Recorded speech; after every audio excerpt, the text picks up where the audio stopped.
Mackenzie Anderson was the kind of person people felt safe around. Friends described her as warm, optimistic, and fiercely loyal to the people she loved. She had plans for her future, small dreams that felt big to her. A stable life, a sense of belonging, and above all, trust. Trust in the people she allowed close. Trust in the home she lived in. And trust that the world around her, while imperfect, was not cruel enough to betray her in the worst way imaginable. On the surface, Mackenzie's life seemed ordinary. She worked, she socialized, and she tried to build something meaningful out of everyday moments. But behind closed doors, tensions were quietly building. Arguments that seemed minor at first. Emotional distance masked as routine stress. The kind of warning signs that, in hindsight, feel impossible to ignore but in real time are easy to dismiss.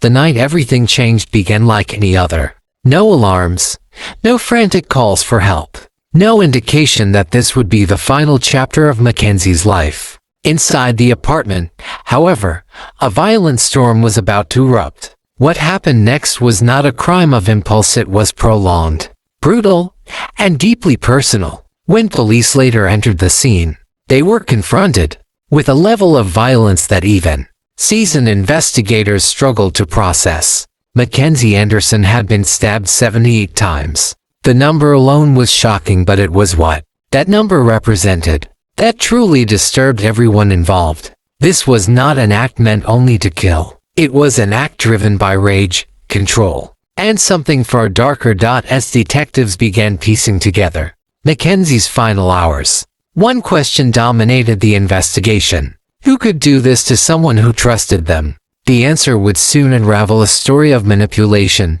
emotional volatility, and a relationship that ended in unimaginable horror. The autopsy revealed the full extent of the attack. 78 stab wounds spread across Mackenzie's body, many inflicted after she was already incapacitated. Defensive wounds on her hands and arms told a heartbreaking story. She fought for her life. Each wound marked a moment of terror, pain, and desperation.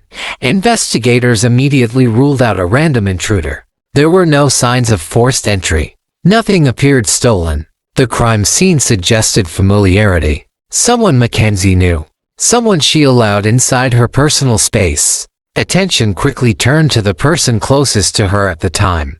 Witness statements revealed frequent arguments, escalating tension, and controlling behavior in the days leading up to the murder. Friends later admitted they were concerned but never imagined it could end this way. During police questioning, inconsistencies began to surface. Timelines didn't match. Emotions felt rehearsed. Small details were changed with every retelling. What initially appeared as shock and grief slowly unraveled into suspicion.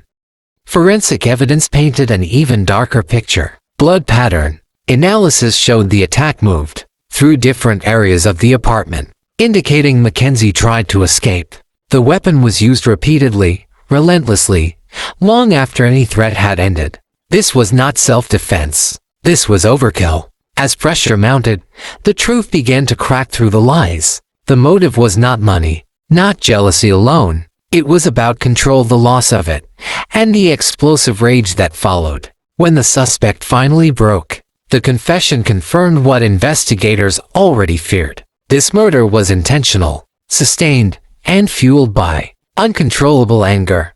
The community reacted with shock and disbelief. Vigils were held. Messages flooded social media. One question echoed everywhere: how could this happen without anyone stopping it? The trial brought Mackenzie Anderson's story into the public eye in painful detail. Prosecutors described the murder as one of the most violent domestic killings the region had ever seen. Jurors were shown evidence that left many visibly shaken: photographs, medical reports, and expert testimony that detailed the sheer force and duration of the attack. The defense attempted to frame the crime as a moment of lost control, but the evidence told a different story. 78 stab wounds could not be explained away as panic or fear. They spoke of intent, repetition, and choice. When the verdict was finally read, justice, at least in the legal sense, was served, but no sentence could restore what was taken. Mackenzie's family described her not as a statistic,